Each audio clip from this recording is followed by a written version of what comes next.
Hello বন্ধুরা, the green lab চ্যানেলে তোমাদের সবাইকে স্বাগত। তো দেখো, আজকে আমি নতুন একটা রেসিপি তোমাদেরকে শেয়ার করব।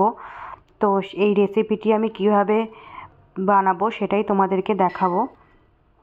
তো সবই আমি ডিটেলসে তোমাদেরকে শেয়ার করব, তো অবশ্যই দেখে নাও। তো রেসিপিটির নাম হলো পালক পানির। তো দেখো, তার জন্য আমি 550 গ্রাম পনির নিয়েছি। এরপর দেখো, পনিরগুলো হালকা ফ্রাই করে নিচ্ছি। তো আমি এক এক করে সব পনির আর কি ভেজে নিচ্ছি, একদম হালকা করে ফ্রাই করে নিচ্ছি। তো আপনারা চাইলে পনির ছোটো করেও নিতে পারেন, এটা ভাজার কোনো দরকার হয় না। তো আমি এক্ষেত্রে হালকা করে ভেজে নিচ্ছি, আপনারা চাইলে নাও ভাজতে পারেন। এরপর দেখুন, আমি পালং শাক সেদ্ধ করে নিয়েছি, আর হচ্ছে কাজু, আর কয়েকটা কাঁচা লঙ্কা, আর 2 টুকরো আদা, আর একটু রসুন একসাথে পেস্ট করে নিয়েছি। তো অবশ্যই আমি কিন্তু ভালো করে সেদ্ধ করে নিয়েছি পালং শাকটা, তারপরে আমি একসাথে পেস্ট করে নিয়েছি। এবার আমি পেস্ট করব ধনে, জিরে, আদা, রসুন একসাথে পেস্ট করে নেব। তো দেখুন, আমি মিক্সিতে পেস্ট করে নিয়েছি এই মশলাটাও। এরপর আমি এক এক করে এগুলো ব্যবহার করব। তো দেখুন, পুরো ভালোভাবে পেস্ট হয়ে গেছে। তো এরপর দেখুন, আমি গ্যাস অন করে এবার কড়াইয়ে কিছুটা পরিমাণ রিফাইন অয়েল আর একটু বাটার দিয়ে দিচ্ছি। এবার একটু গরম হলে আমি এবার দিয়ে দেব একটু তেজপাতা, গোটা গরম মশলা এক এক করে দিয়ে দেবো, আর একটু জিরা দিয়ে দেবো। এক্ষেত্রে আমি শাহি জিরা ইউজ করিনি, এমনি নর্মাল জিরা ইউজ করেছি। তো আবার বলে রাখি যে রিফাইন অয়েল আর সাথে একটু বাটার দিয়ে দিয়েছি। এবার দেখো গরম হয়ে গেছে। এরপরে আমি একটু তেজপাতা আর গোটা গরম মশলা, লবঙ্গ, এলাচ, দারচিনি আমি দিয়ে দিচ্ছি, আর একটু জিরা দিয়ে দেব। দেখো, এক এক করে আমি প্রত্যেকটা উপাদান দিয়ে দিচ্ছি। তো একটু মোটামুটি ভাজা হয়ে গেলে আমি মশলা দিয়ে দেবো।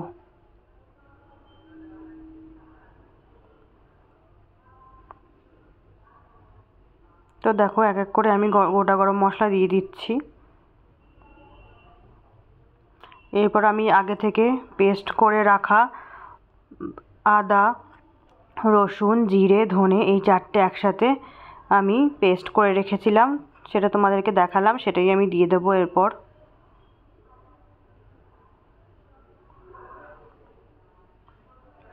দেখো, একটু লাল লাল করে আমি ভেজে নেব এগুলো। এরপর আমি আগের থেকে পেস্ট করে রাখা এটা আমি দিয়ে দেব।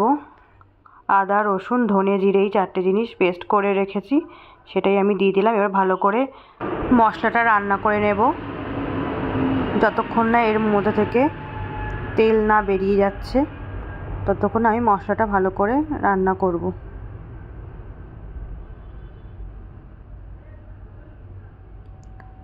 তো এক্ষেত্রে কিন্তু একটুখানি মশলাটা বেশিক্ষণ রান্না করতে হবে, যাতে মশলাটা কাঁচা না থেকে যায়। তো দেখো, মশলাটা ভালো মতন হয়ে গেলে আমি এরপর দিয়ে দেব পেঁয়াজ আর হচ্ছে টমেটো। তো এখনও মশলাটা ভালো মতন হয়নি। মশলাটা ভালো মতন হয়ে গেলে, যতক্ষণ না এর থেকে এক্সট্রা অয়েল না বেরোচ্ছে, এক্সট্রা তেল না বেরোচ্ছে, ততক্ষণ এটাকে আমি রান্না করতে থাকবো। এরপর দেখো, আমি দিয়ে দিলাম পেঁয়াজ আর টমেটো। তো আমি 550 গ্রাম পনিরের জন্য 3টে টমেটো দিয়েছি, আর 4 থেকে 5টা মতো পেঁয়াজ দিয়েছি। তো অবশ্যই পেঁয়াজগুলো একটু ছোটো ছোটো করে কেটে নেবেন, আর টমেটোগুলো একটু ছোটো ছোটো করে কেটে নেবেন। তো এবার আমি এটাকে ভালো করে রান্না করব,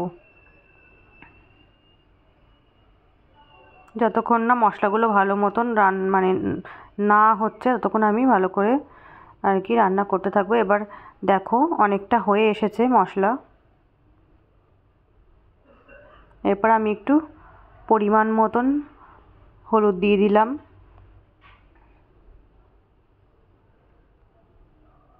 তো দেখো, আমি গ্যাসের ফ্লেমটা আমি কিন্তু মিডিয়ামে রেখেছি।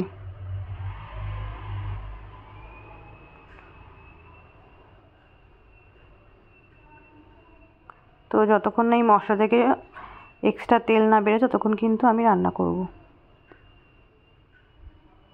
এরপর দেখো একটু জল দিয়ে দিলাম। তো কড়াইটা একটু তলে লেগে যাচ্ছিল মশলা, তার জন্য আমি হালকা মতন অল্প একটু জল দিয়ে দিয়েছি যাতে কড়াইয়ে না লেগে যায়। একদমই অল্প জল দিয়েছি।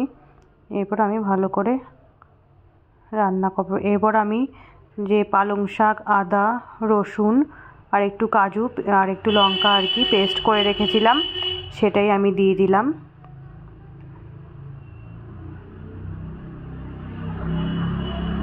এরপর এগুলোকে ভালো করে মিক্স করছি। এবার আমি গ্যাসের ফ্লেমটা একটু হাইয়ে রাখবো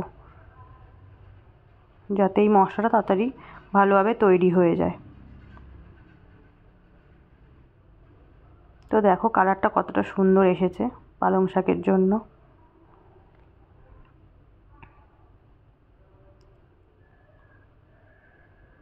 তো মশলাটা ভালোভাবে তৈরির জন্য আমি গ্যাসের ফ্লেমটাকে একটু বাড়িয়ে দিয়েছি।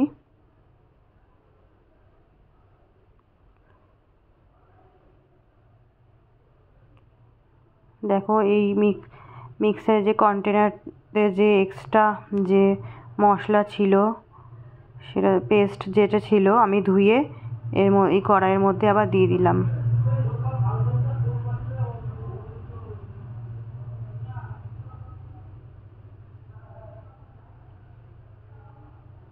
এরপর এটাকে আমি ভালো করে রান্না করব। দেখো প্রায় কিন্তু হয়ে এসেছে, স্বাদ মতো নুন দিয়ে দিচ্ছি। প্রায় কিন্তু দেখো হয়ে এসেছে,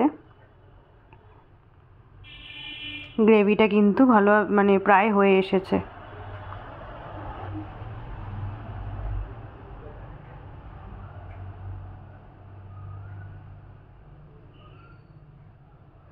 এরপর দেখো আমি দিয়ে দিলাম যে ভেজে রাখা পনির, আমি দিয়ে দিচ্ছি।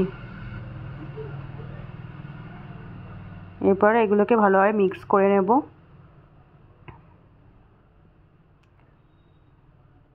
তো আপনারা চাইলে পালং পনির বানানোর সময় পনিরটা কিন্তু নাও ভাজলে হবে, আমি একটুখানি ভেজে নিয়েছি, আপনারা নাও ভাজতে পারেন। এরপর দেখুন আমি পরিমাণ মতো একটু গরম মশলা দিয়ে দিচ্ছি। এটা বাড়িতেই তৈরি করা গোটা গরম মশলাকে ভেজে বাটা হয়েছে,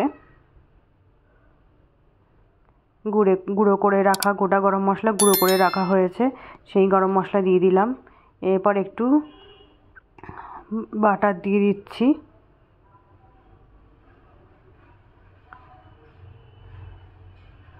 শীতকালের জন্য মানে বাটারটা একটু বেশি জমে গিয়েছে।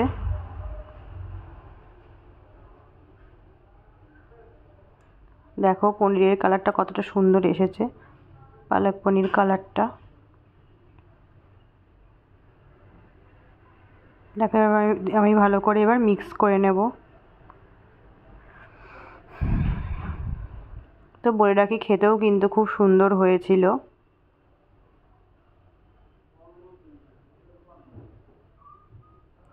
খুবই সুন্দর হয়েছিল খেতে পালক পনির। এরপর দেখো আমি কাসুরি মেথি পরিমাণ মতো দিয়ে দিচ্ছি। নামানোর সময় একটুখানি হাত দিয়ে গুঁড়ো করে কিন্তু নিতে হবে, ভালো করে গুঁড়ো করে হাত দিয়ে ভালো করে গুঁড়ো করে নিতে হবে কিন্তু কাসুরি মেথিটা। দেখো যেভাবে আমি দিয়েছি ঠিক সেরকমভাবেই কিন্তু দিতে হবে। এরপর আমি ভালো করে মিক্স করে নেব। তো দেখো আমার পালক পনিরটা প্রায় হয়েই এসেছে আর কি। জাস্ট আর একটু কিছুক্ষণ রাখবো, তারপরে নামিয়ে নেব পালক পনিরটা। তো এই পালক পনির আপনারা পরোটা, রুটি, লুচি, ভাত যে কোনো জিনিসের সাথে কিন্তু খেতে পারেন। যে কোনো খাবারের সাথে খেলে কিন্তু এটা ভালো লাগবে। তো দেখুন আমি আর একটু বাটার দিয়ে নিয়েছি।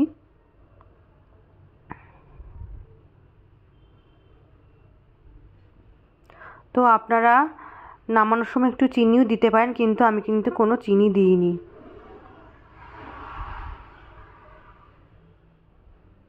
তো দেখুন পালক পনিরটা কিন্তু হয়ে এসেছে। আপনারাও চাইলে বাড়িতে এরমভাবে ট্রাই করতে পারেন, খুবই সুস্বাদু একটি রান্না। খুবই সুস্বাদু একটি রেসিপি।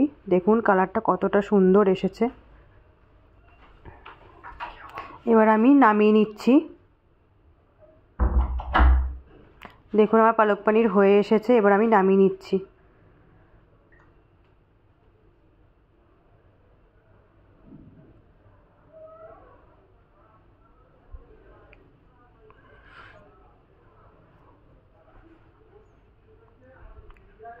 তো আমার ভিডিওগুলি যদি আপনাদের ভালো লেগে থাকে তো অবশ্যই লাইক, কমেন্ট, শেয়ার এবং সাবস্ক্রাইব করতে ভুলবেন না।